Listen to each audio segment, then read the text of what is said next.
Okay, next one I have x squared minus 7x plus 10.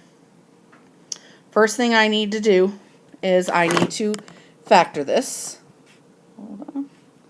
So this factors to x minus 5, x minus 2 over x minus 3. Let me change my pen width. Okay. So for my whole, nothing cancels out, so there's no whole.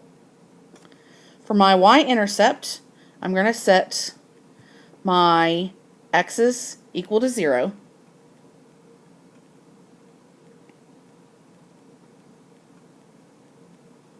That gives me negative 5 times negative 2 over negative 3. That's 10 over negative 3. And so that y-intercept is 0, negative 10/3. So that's negative 3 1/3. So that's about, here, let me make my pen thicker. So that's about here. Okay, next we're going to do x-intercept. So to find an x-intercept, you are going to set your numerator, so the x minus 5 and the x minus 2, oops, so x equals 5, and the x minus 2 equal to 0. So that gives me 2 intercepts.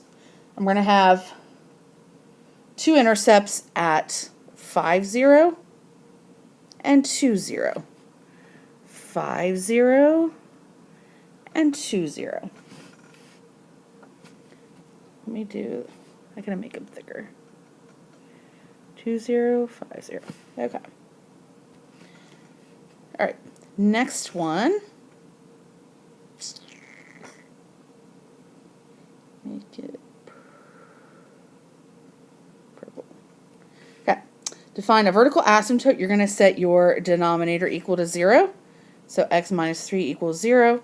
So my x is going to be equal to 3. So you're going to draw a vertical line at x equals 3 for my asymptote.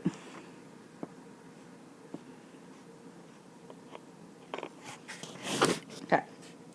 Then let's do orange. Okay.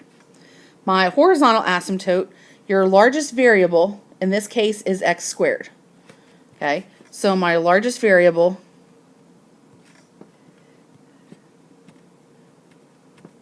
is x squared. And so you're going to take the coefficient for x squared in the numerator and the denominator.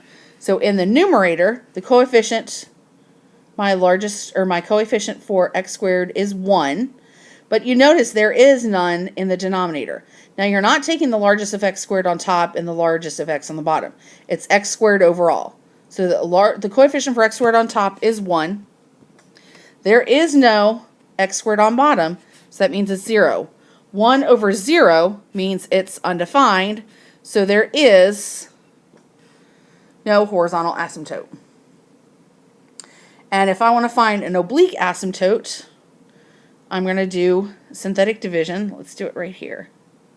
Off the original. So 1, negative 7, 10. We're going to use 3 on the outside. 1, 3, negative 4, negative 12, negative 2. And remember I said not to use a negative 2. And what's left is your equation of your oblique asymptote. Y equals x minus 4. So I'm going to attempt, now pardon me if it's weird because I'm trying to do this on a little screen.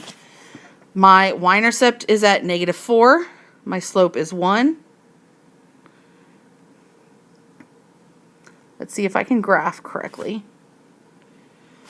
So here is my oblique asymptote.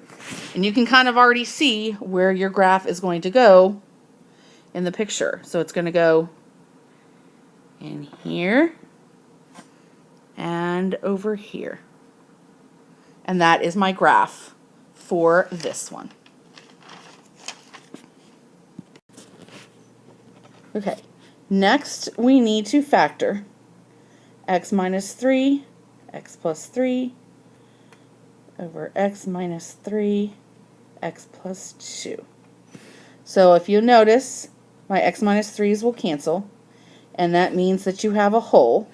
So if I set x minus 3 equal to 0, that gives me x equals 3. That's the x part of my whole. To find the y part of my whole, I'm going to substitute the 3 into what's left. That gives me 6/5. So 3 comma 6/5 is about, oops, let me make it darker. 3 comma 6/5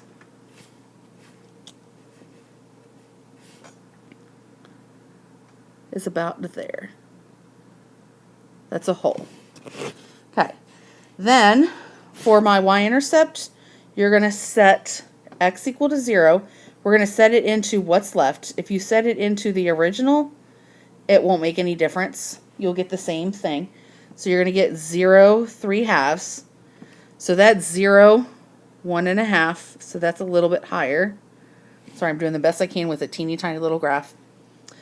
Then my y-intercept, or my x-intercept, you're going to set your numerator equal to 0.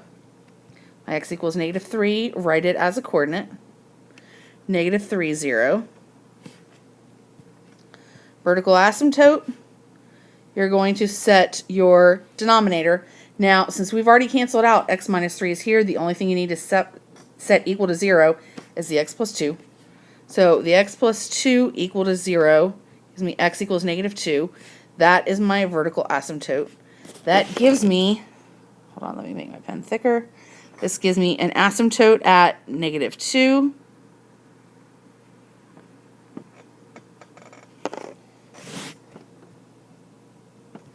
And then my horizontal, you're going to take the coefficients of your largest variable. And in this case, x squared is my largest variable. So my coefficient for x squared on top is 1. Coefficient for x squared on bottom is 1. 1 divided by 1 is 1. So that'll be y equals 1. So I'm just going to graph this in lately, which means there is no oblique or slant asymptote. So when I go to graph, let's see how well I can do this.